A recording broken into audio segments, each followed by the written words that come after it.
જે વિદ્યાર્થીનીઓ પોતાના સપના સાકાર કરવા માટે હોસ્ટેલમાં રહીને અભ્યાસ કરી રહી છે તેમને જો થાળીમાં ભોજન નહીં પણ કીડા મકોડા મળતા હોય, ઢોકળામાં સિગરેટ મળતી હોવાના આક્ષેપો થતા હોય અને પ્લેટ ગ્લાસ પણ ગંદા હોય તો આ વ્યવસ્થા કહેવાય કે પછી વિદ્યાર્થીઓ સાથે મજાક?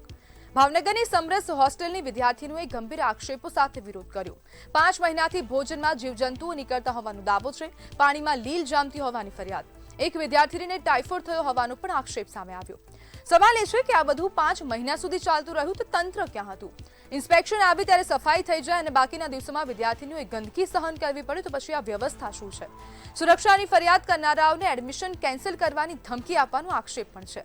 અધિકારીઓ હવે તપાસ અને નિરાકરણની વાત કરી રહ્યા છે, પરંતુ સવાલ એ છે કે તપાસ પછી જવાબદારી પણ નક્કી થશે કે માત્ર આશ્વાસનથી મામલો ઠાળે પાડી દેવામાં આવશે?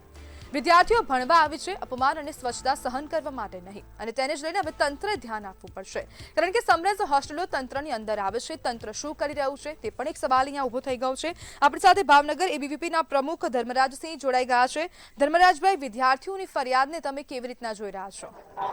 બેન, એમાં એવું છે કે કાલે સાંજે 6:30 અમને ફોન આવ્યો હતો સમરસમાંથી। 6:30 કાલે ફોન આવ્યો કે અમે આજે અમારે ત્યાં જમવાનું સારું નથી આપવામાં આવતું, તો આજે અમે બધા વિદ્યાર્થીઓ જમવાના નથી અને સ્ટ્રાઇક પર ઉતરવાના છીએ। એટલે વિદ્યાર્થી પરિષદના કાર્યકર્તા આવેદન પત્ર આપવા ગયા હતા। ક્યાં આપવા ગયા હતા આવેદન પત્રો? અમે આવેદન પત્ર આપવા સમરસ હોસ્ટેલમાં ગયા હતા।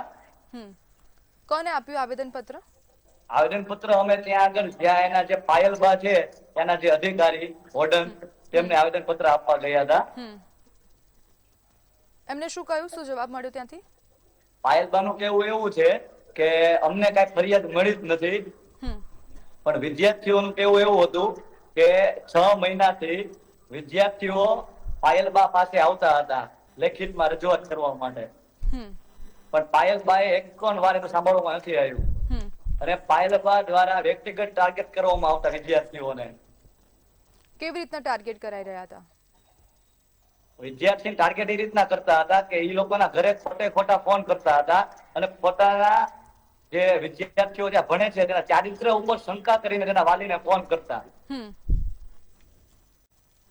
વિદ્યાર્થીનીઓને ધમકી પણ મળી છે તેવી પણ માહિતી સામે આવી રહી છે। હા બેન, દ્વારા જે અધિકારી છે તેના ધમકી મળવામાં આવી કે જો તમે કોઈને ફરિયાદ કરશો અમારા વિશે તો અમે તમને હોસ્ટેલમાંથી કાઢી નાખશું। તો આ સમરસ હોસ્ટેલ તો સરકારની અંદર આવે છે ને?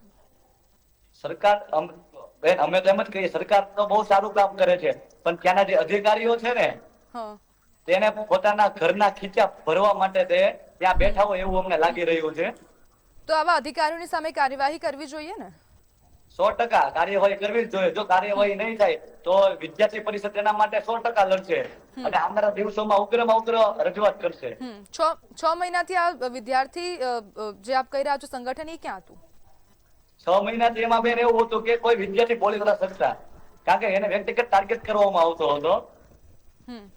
એટલે વિદ્યાર્થીઓએ અમારા 5 બહેનો ત્યાંથી આવ્યા અને કીધું કે ભલે અમારે કાઢી નાખે અમને, પણ અમે 5 બહેનો બોલશું, તમે આવો અમારી સાથે। એ 5 બહેનોને હું હિંમત આપું છું। એ 5 બહેનો જે 5 બહેનો અમારી પાસે આવ્યા અને મદદ માંગી અને એમના માટે કાલે અમે 6 વાગ્યાથી 12 વાગ્યા સુધી તેમની સાથે હતા અને બહેનોને 12 વાગે નવું જમવાનું બનાવીને પછી અમે ત્યાંથી ગયા। જી બિલકુલ ધર્મરાજભાઈ, જોડાવા બદલ આપનો આભાર।